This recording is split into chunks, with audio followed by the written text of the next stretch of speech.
Bonjour, chers frères et sœurs, c'est toujours pour moi un véritable plaisir d'échanger avec vous. Chers frères et sœurs, quand nous portons des critiques à l'encontre du régime de M. Biya, certains de nos compatriotes nous disent qu'il s'agit tout simplement des critiques acerbes. Ils nous disent que nous en faisons un peu trop. Dois-je rappeler à nos compatriotes qu'avant l'arrivée de M. Biya au pouvoir, le Cameroun était un pays à revenus intermédiaire, tranche inférieure, mais qui était en train de monter en puissance pour devenir pays émergent dans 20 ans.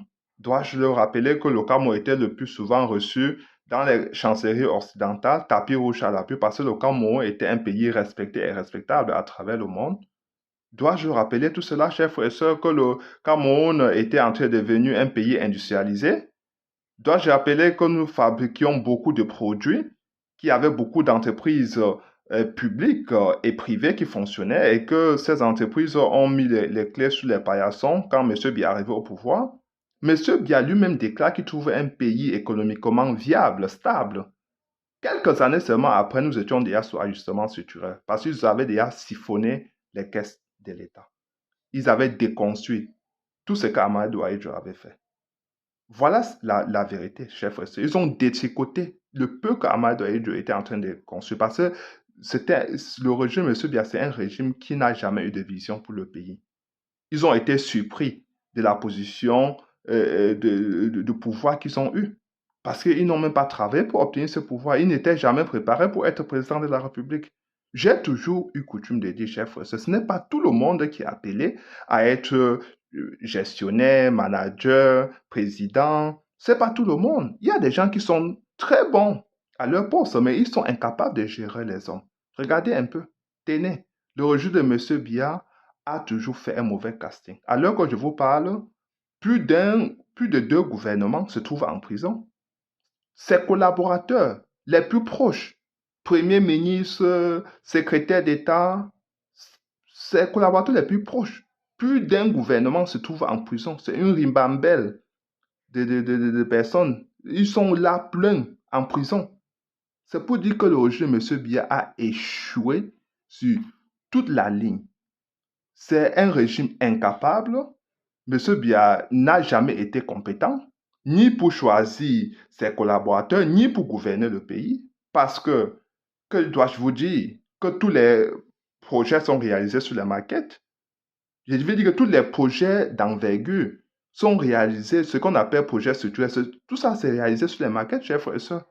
Parce que M. Biya, même quand il était jeune, n'allait pas inspecter l'avancement des travaux, comme le faisait Amadou Ahidjo. M. Biya s'est toujours entouré de ses laudateurs, des chanteurs de cantiques, qui doivent toujours dire oui patron, oui monsieur. Il n'a jamais écouté des conseillers parce que il n'est pas d'abord humble. Un bon dirigeant doit être humble, doit être à l'écoute du peuple et de ses conseillers pour faire avancer le pays.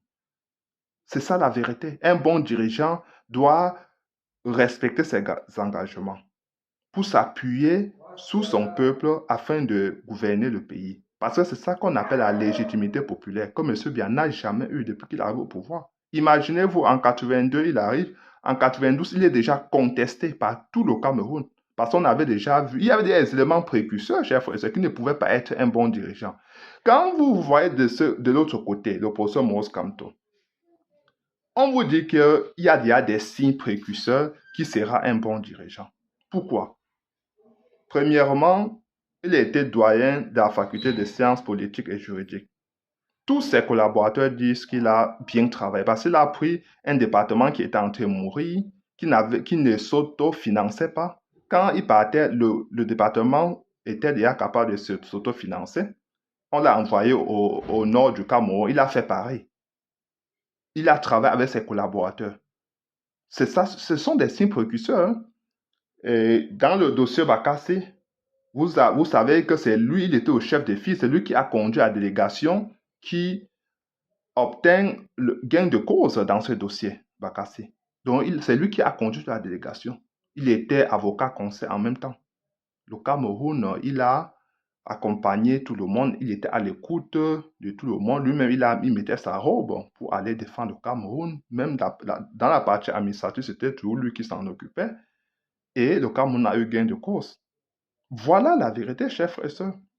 Dois-je encore vous dire que il fut élu président du curatorium du droit international où siègent tous les grands avocats des pays permanents des Nations Unies.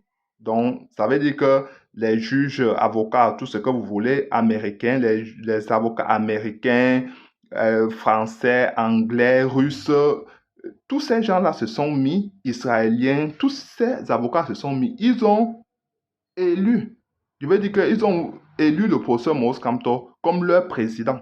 Parce qu'on avait déjà vu en lui la posture, je veux dire, on avait en lui les capacités d'un bon gestionnaire.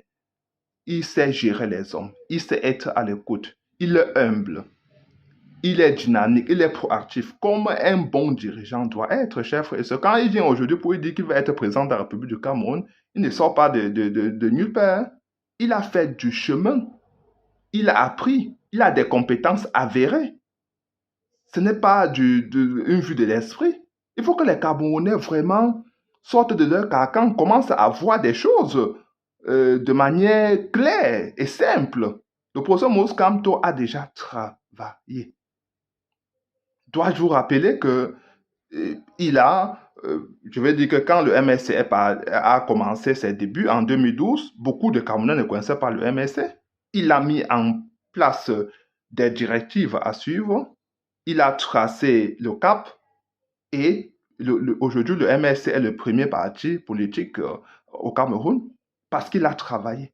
Malgré les manipulations, malgré tout ce que le régime a voulu faire pour diviser le Cameroun de l'intérieur, pour diviser le MSC de l'intérieur, le professeur Maurice Kamto a tenu.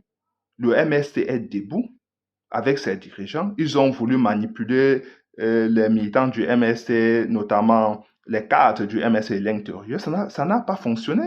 Parce que le professeur Maurice Kamto, c'est un monsieur averti. Il est préparé, il est méticuleux. C'est ça qu'on dit être un dirigeant, un manager, un président de la République, chers frères et sœurs. Ce n'est pas autre chose. Savoir faire le casting, savoir t'entourer de bonnes personnes, des personnes capables, compétentes. Pas des personnes qui chantent tes louanges. Non. Il faut t'entourer même des gens qui te contestent. Vous avez vu au fil des années, il y a eu des gens qui ont même contesté le professeur Maurice Kamto. Vous ne l'avez jamais vu leur demander des partis ou bien, je ne sais pas, les chasser, je ne sais pas quoi. Non. Eux-mêmes, ils se sont retirés après leur gaffe et qui, leur gaffe qui ne pouvait plus leur donner, je vais dire, le droit de rester dans le parti. Eux-mêmes, ils sont partis. C'est ça un dirigeant, chers frères et sœurs. Un dirigeant doit être à l'écoute. Il doit savoir qu'un groupe ne peut pas être homogène. Si vous avez des gens qui vous apprécient à tout va, ça veut dire que ce sont des gens qui tirent leur intérêt. Et c'est ça que le régime M. Biya a fait. M. Biya a voulu s'entourer des gens qui devaient chanter ses cantiques, qui devaient mettre en place des réseaux pour que le système dure aussi longtemps que possible. Ils ne sont pas là pour travailler, ils sont là pour chercher des mécanismes de conservation de pouvoir. Et cela a fonctionné. Cela a fonctionné, chers frères et sœurs. Le professeur Maurice Kamto est toujours à l'écoute. Quand nous disons que M. Biya, c'est un président jacobin qui a concentré tous les pouvoirs, parce qu'il a tous les pouvoirs, il est responsable de tout et de rien en même temps. Parce qu'il a tous les pouvoirs. Il nomme même, je vous ai dit la fois passée, qu'il nomme même il nomme les directeurs, les sous-directeurs, il nomme les surveillants généraux, il nomme tout le monde. Tout le monde. Mais en fin de compte, il n'est pas capable, il ne peut pas être omniprésent. Il est responsable de rien. Rien n'avance sur le terrain. Vous avez vu, les infrastructures sont inexistantes au Cameroun. Pourtant, elles ont déjà été conçues sur des maquettes. Parce que le monsieur Biya, même quand il était jeune, parce qu'aujourd'hui, on peut lui trouver quelques circonstances atténuantes pour son âge, mais même quand il était jeune, il n'a jamais voulu travailler, il n'a jamais voulu aller sur le terrain, évaluer le niveau d'avancement des travaux, laisser des mesures, tracer le cap. Il n'a jamais voulu faire ça, chers frères et sœurs. Donc nous avons là des éléments tangibles, chers frères et sœurs, qui démontrent à suffisance que le professeur Moscamto fera un bon président. Ça doit être très, très clair. Vous avez vu lors du Covid, quand vous parlez d'évolution du pouvoir, le professeur Moscamto n'accumule pas les pouvoirs en ses mains. Tous ceux qui sont autour de lui dans le MSC se sont émancipés. Regardez un peu comment fonctionne le MSC. Mais le professeur Moscamto n'a pas voulu toujours occuper l'espace. Il a laissé des jeunes s'exprimer. Regardez autour, regardez dans le MSC. Voilà un bon dirigeant, hein? Ça veut dire que des gens deviennent meilleurs avec le temps. Des gens acquièrent de l'expérience, ils s'améliorent, ce qu'on appelle l'amélioration continue. Ça veut dire qu'ils ont eu des instruments, on les a mis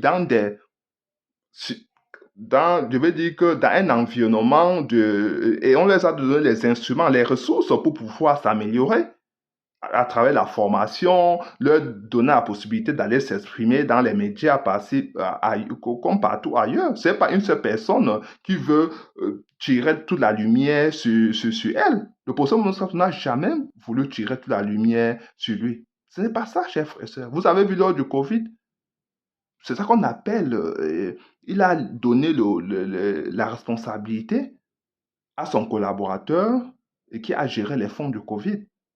Il n'était mêlé à ça ni de près ni de loin. Il a donné sa quote-part, sa contribution pour que cela avance. Voilà des éléments, chers frères et sœurs, qui prouvent que c'est le seul aujourd'hui à même de changer notre pays. Quand il dit qu'il va gérer le problème anglophone, il a déjà eu à gérer plusieurs dossiers comme ça au niveau international, à des conflits qu'il y ait plusieurs pays africains, même avec la France. Le président Moscamto a été au milieu de ces conflits. Il a eu gain de cause, il a reçu des médailles dans tous ces pays, même au Cameroun aussi, même dans le dossier Bakassi, chers frères et sœurs. Parce que là, j'en viens à la question que j'ai posée. L'unique chose que M. Biya a réussi en 40 ans de pouvoir, c'est d'avoir donné le dossier Bakassi au professeur Moscamto. Voilà l'unique chose que le régime M. Biya a réussi en 40 ans. C'est l'unique, chers frères et sœurs. Il a donné un poste inutile de ministre délégué au professeur Moscamto pour que le professeur Moscamto puisse gérer ce dossier-là en tant que fonctionnaire, parce que le professeur Moscamto n'était pas payé comme avocat. Ça devait trop coûter à l'État du Cameroun. J'ai payé les honoraires d'un avocat international qui devait s'occuper d'un gros dossier, d'une telle envergure. Donc, M. Biya, sur ce coup-là, avait bien agi parce qu'il a donné un poste inutile au professeur Moscamto, ministre délégué, mais qu'à la fin, c'est lui qui faisait tout. Il jouait le rôle du titulaire du département. C'est lui qui partait signer les dossiers administratifs. Vous le voyez au fond, non? Vous voyez comment il prend le drapeau dans les mains des militaires au fond quand ils étaient en train de signer les dossiers, les documents de passation. Mais il était là de bout en bout et c'est lui qui était chef de file de la délégation camerounaise. Il était juste payé comme un fonctionnaire normal qui était en mission et tout ça. Pas comme un avocat, parce que si on devait proposer un Moussa pour s'occuper de ce dossier, ça devait coûter des milliards et des milliards au Cameroun. Donc, sur ce coup-là, voilà la seule chose, l'unique chose que M. Biya a réussi en 40 ans. Mais Bakassi, on risque de perdre Bakassi.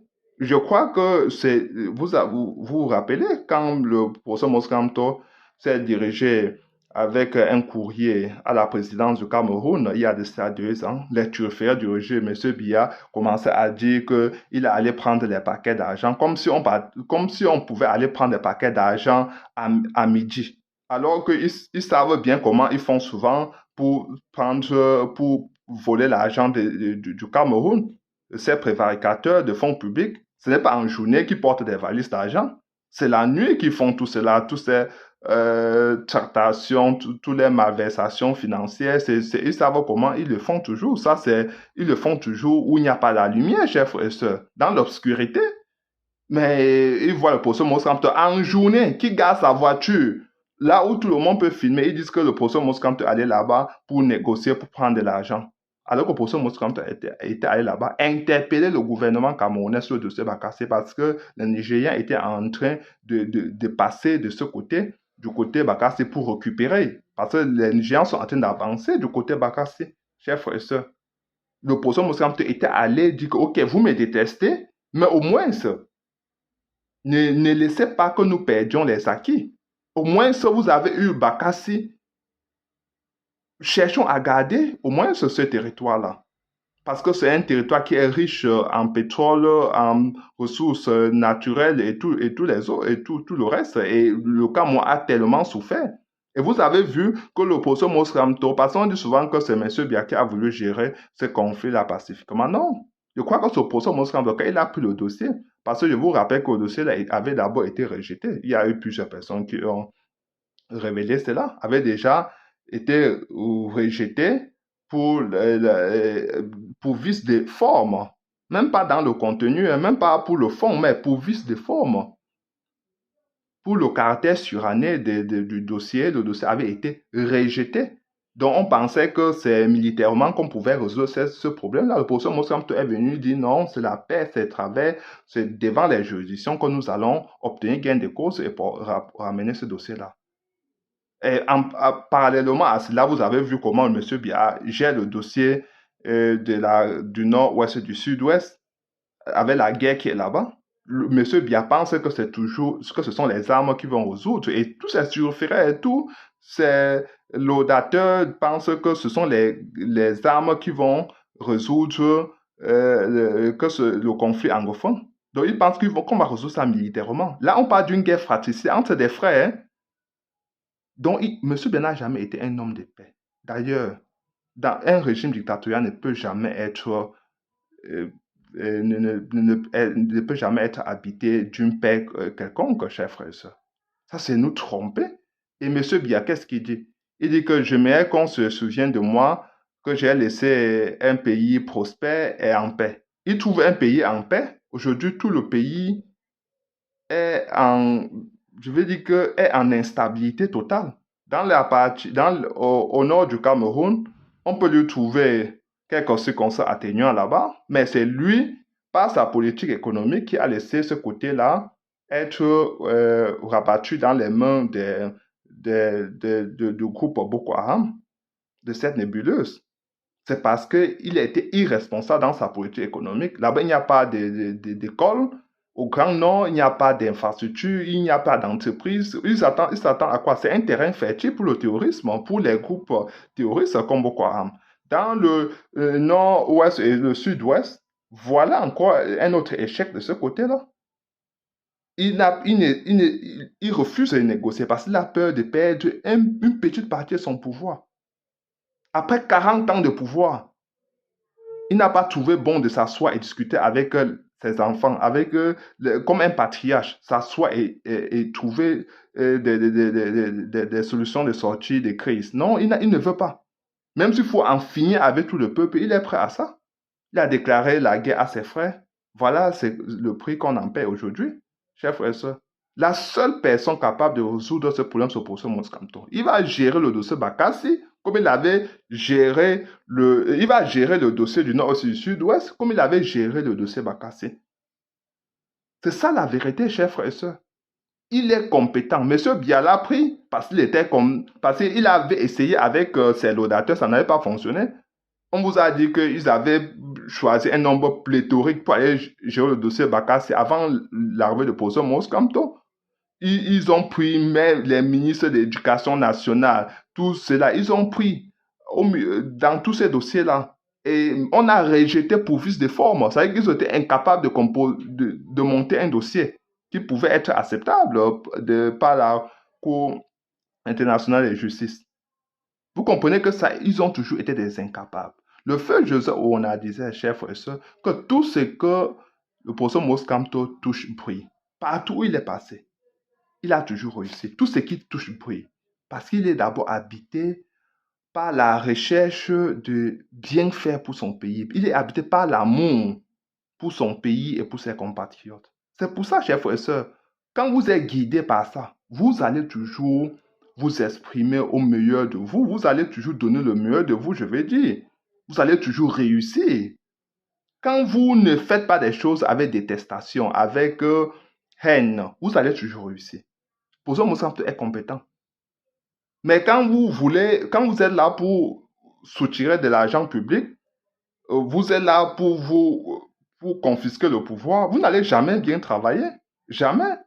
Et que le feu José Ouna disait que tout ce que l'opposant Moscamto touche brille. Il faut faire attention quand quand il déplace un pion. Il faut faire très attention. Le jeu, monsieur Bia, tout ce qui touche échoue. Je veux dire que tout ce qui touche, il n'y a pas de route. Nous n'avons pas de route. Pourtant, il y a de budget qui était dégagé pour cela. Il n'y a pas d'infrastructure hospitalière. Il y a du budget qui est débloqué pour cela. Le pays s'est endetté à la hauteur des milliards et des milliards de francs CFA. Des milliers de milliards de francs CFA. Mais nous n'avons rien du tout parce que nous avons un régime qui ne peut qu'apporter malchance, échec. C'est un régime qui n'est pas habité par un quelconque amour. L'opposant Moscamp est d'abord un humaniste. Il est humble. Il veut travailler avec tout le monde. Il est à l'écoute. Regardez le Cameroun aujourd'hui. Les gens sont capables de corrompre en pleine journée avec une désinvolture qui fait peur. Parce que le régime de M. Biya, c'est un régime incapable et incompétent. Il faut vraiment qu'il s'écarte, qu'il libère le plancher. Le peuple camerounais va l'aider à libérer le plancher, va aider ce régime. Le peuple camerounais va se débarrasser de ce régime. Le peuple camerounais va se dresser contre ce régime, va faire barrage à ceux qui sont en train de préparer contre les intérêts du peuple camerounais.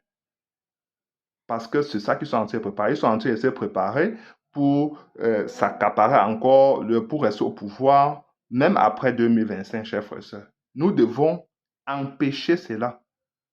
Nous devons empêcher cela, chers frères et sœurs. Nous avons les capacités de le faire. Le professeur Mos Kamto est préparé, a des compétences affirmées pour être le président de la République de notre pays. Et là, même les turfeurs du régime monsieur ne peuvent jamais l'attaquer sur ses compétences. Non. Ils savent qu'il est compétent. Ils savent qu'il aime son pays. Ils le savent. Chers frères et sœurs, travaillons. Travaillons davantage. Allons partout où besoin il sera pour convaincre nos compatriotes. Allons partout. Allons partout pour convaincre nos compatriotes de voter massivement pour le professeur Moscamto. Oui, nous devons le faire, chers frères et sœurs. S'il y a besoin quelque part, allons là-bas. Convaincre nos compatriotes. Et avec humilité.